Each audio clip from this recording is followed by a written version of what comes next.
తెలుగు రాష్ట్రాల్లో వాతావరణం చల్లబడింది. విజయవాడలో ఉరుములు మెరుపులతో కూడిన వర్షం పడింది. విజయవాడలో వెదర్ ఒక్కసారిగా మారిపోయింది. చిరుజల్లులతో ప్రారంభమై భారీ వర్షం పడింది. గత కొన్ని రోజులుగా ఎండలతో తీవ్రమైన ఇబ్బందులు పడిన బెజవాడ వాసులు వర్షంతో ఉపశమనం పొందారు. తెలంగాణలోని పలు జిల్లాల్లో వర్షం కురిసింది. సంగారెడ్డి, మెదక్, నిర్మల్, కామారెడ్డి జిల్లాల్లోని పలు ప్రాంతాల్లో వర్షం పడింది. సంగారెడ్డి జిల్లా కంకిలో 51.3 మిల్లీమీటర్లు, నాగలిగిద్దలో 39.3 మిల్లీమీటర్ల వర్షపాతం నమోదైంది. ఇక మెదక్ జిల్లా శంకరంపేటలో 33 మిల్లీమీటర్ల వర్షం కురిసింది. ఇక కామారెడ్డి జిల్లా బాన్సువాడ నియోజకవర్గంలోనూ వర్షం పడింది. పంట కోసిన అనంతరం పొలాల్లో ఉన్న వరి ధాన్యం అకాల వర్షంతో తడిసి ముద్దవుతోంది.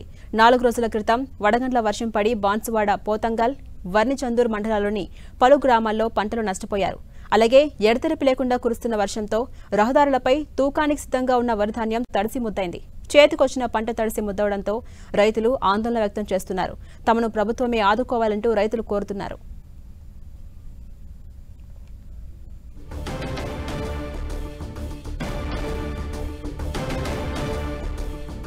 ఇక ఇదే అంశంపై మరింత సమాచారం మా ప్రతినిధి నరసింహ అందిస్తారు. నరసింహ,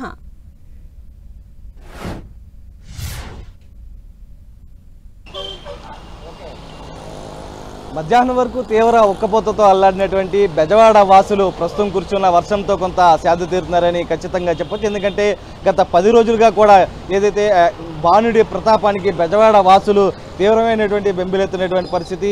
41, 42 డిగ్రీలు ఉష్ణోగ్రతలు నమోదైన సమయంలో కూడా దాదాపు ఇళ్ల నుంచి బయటకు రావాలంటేనే తీవ్రమైనటువంటి భయాందోళన చెందినటువంటి పరిస్థితి. అయితే మధ్యాహ్నం నుంచి కూడా వాతావరణంలో చేంజ్ వచ్చింది. చల్లటి గాలులు వీచిన సమయంలో కూడా ప్రస్తుతం వర్షం పడుతున్నటువంటి విజువల్స్లో కూడా చూడొచ్చు. ప్రతి ఒక్కరు కూడా ఎంజాయ్ చేస్తున్నటువంటి పరిస్థితి చూడొచ్చు. ఎందుకంటే బాణుడి ప్రతాపానికి విలువలాడినటువంటి బెజవాడ వాసులు ప్రస్తుతం కురుస్తున్నటువంటి వర్షంతో కొంత సేద తీరుతున్నారు. క్లైమేట్ని కూడా ఎంజాయ్ చేస్తున్నటువంటి పరిస్థితి కూడా చూడొచ్చు. ఎందుకంటే సాధారణంగా బందర్ రోడ్డు ప్రాంతం కూడా నిర్మానుష్యంగా ఉండేటువంటి పరిస్థితి. ఎందుకంటే ఈ సమయంలో ఇళ్ల నుంచి ఎవరు వచ్చేటువంటి ధైర్యం కూడా చేయరు. కానీ ప్రస్తుతం వర్షం పడుతున్న నేపథ్యంలో కూడా వాతావరణం చల్లబడిన సమయంలో కూడా మొత్తం బయటకు వస్తున్నటువంటి పరిస్థితి. క్లైమేట్ని కూడా బాగా ఎంజాయ్ చేస్తున్నటువంటి విజువల్స్లు కూడా ప్రస్తుతం మనం చూడొచ్చు. మరొక వైపు ఏదైతే అకాలంగా కురిసినటువంటి వర్షం కారణంగా రైతులు నష్టపోయినటువంటి పరిస్థితి కనిపిస్తుంది. ఎందుకంటే మామిడి పంట ప్రస్తుతం మామిడి ఏదైతే ఉందో అది కోతకి వచ్చిన సమయంలో కూడా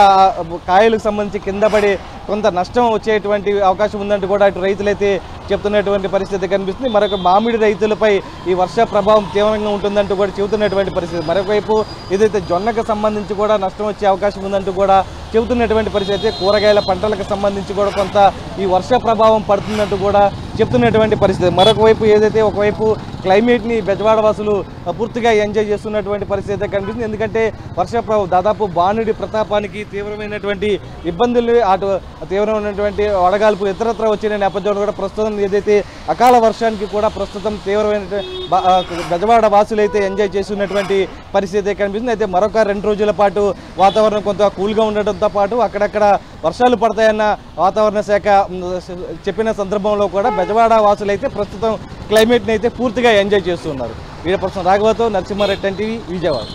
రైట్, థ్యాంక్ యూ నరసింహ.